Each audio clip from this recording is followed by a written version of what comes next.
That's the Flirts with Passion on Revenge of the 80s Radio. With me is longtime singer for the Flirts, Christina Criscione. Christina, you talked about what happened with the original band and then when you joined, but there were a lot of lineup changes with the Flirts. You know, I stayed with the group because I loved 80s music. I just had a passion for performing and sharing, my gift and the group's gift and Bobby's talent. It's interesting to be honest with you. I was the youngest Flirt in the group, and I can tell you that when we were going on our first tour to Europe, I was so nervous. I grew up in a very classic Italian Czech Catholic household, and very stringent parameters, and had never traveled, and it was just, I remember actually, I think I was crying thinking, how am I going to do this, instead of being excited just because I was, like I said, just very sheltered. And what was interesting is that once I got on the road, I really took to it like a duck takes to water. I can live out of a suitcase. I loved being on the road. I think there are people who can tolerate and handle that, and there are people who cannot. And I wound up surprising myself, to be honest with you, and it was just one of the most exciting things that I could have ever imagined. I think touring didn't sit so well with some of the other girls. We were in Germany alone one time, I think, for 3 months because we were huge in Germany, just huge. It wasn't just dance. We were performing with Boy George, Cyndi Lauper, Aha, Dire Straits, Jennifer Rush, Frankie Goes to Hollywood, and not opening. We were, side by side with them because we were charting over there, just as huge as pop stars were over there.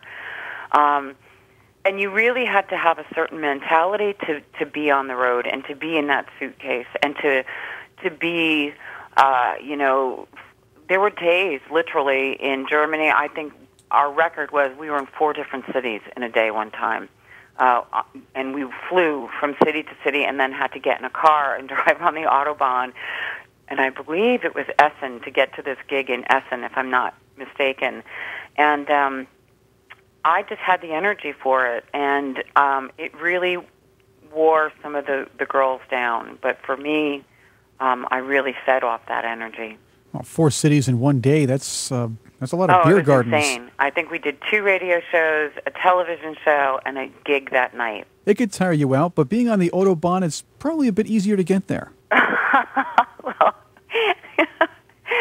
the girls didn't like me driving. I was like, woo, we're in a Mercedes at our record company. We were on Areola back then, and they gave us a Mercedes and gave us directions and said go. And because our techies had to go ahead of us because we were, like I said, flying literally to different cities. And I had a great time going 100 miles an hour.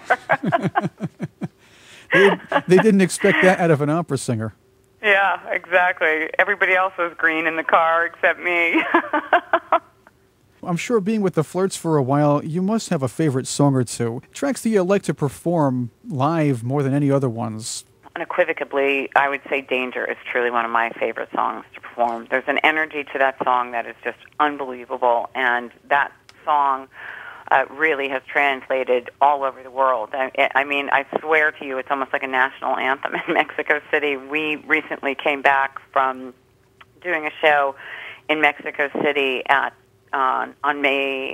June. It was in June. We did Africa in May. And unbeknownst to me, when we landed, the promoter said, we're doing a television show, which I had not been informed of, and I was just like, oh, okay. Well, I knew we were doing television shows, but I thought it was going to be a talk interview show.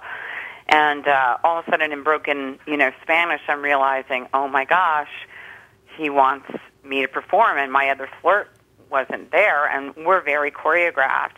Not only that, I didn't have the tracks with vocal because it wasn't a live performance for the television show. A lot of television shows are not live performance. And I was like, okay, I'll do Help. I know that. I've got that down. It's almost the same. And the producers of the show said, no, you have to do Danger. And I'm like, I don't have that track for a live show right now. You know, I only have a performance track which doesn't have the vocals on it. And so they were sitting there downloading this song, and I was literally in the makeup room downloading a song with the producers and saying, oh my gosh, I mean, everybody thinks, well, you should just know your song, except, you know, Bobby produced a zillion different versions of every song. And so the version of Danger that they downloaded was a version I have never heard before. And it had 2 breakdowns, which we've never had in the performance track, as well as a whole different, you know, production, including choruses. And I'm literally saying to the guys, I said, you don't understand. You're asking me to learn. You think I should just know this, but this is a new song, and you're asking me to learn this in 20 minutes. And I was actually so nervous, I can't even tell you. I don't think I've ever been that nervous, except when I was Miss New Jersey, singing on the 50-yard line for the retirement of Pele at the World Cup Soccer Championship, and thinking I was going to have music, and all of a sudden they're saying, no, you're doing this a cappella, and I was just like, oh my goodness. But getting back to the Flirts. Wait a minute. You're saying they wouldn't even give Pele a band behind you? The greatest soccer player of that era? 1982, and there I was with my crown on my head being walked out on the 50-yard line, and I'm like, you have got to be kidding, in front of like 80,000 people. It was probably the second time in my life that my knees were literally knocking together. I was so nervous. So this learning a new song thing should have been no sweat to you anyway. Not true, because now I don't have my Flirt. I've got to figure out what I'm going to sort of do for just stage movement. I'm trying to figure out where the choruses come in and where the verses come in and where the breakdown comes in, because it's completely different than anything that we perform.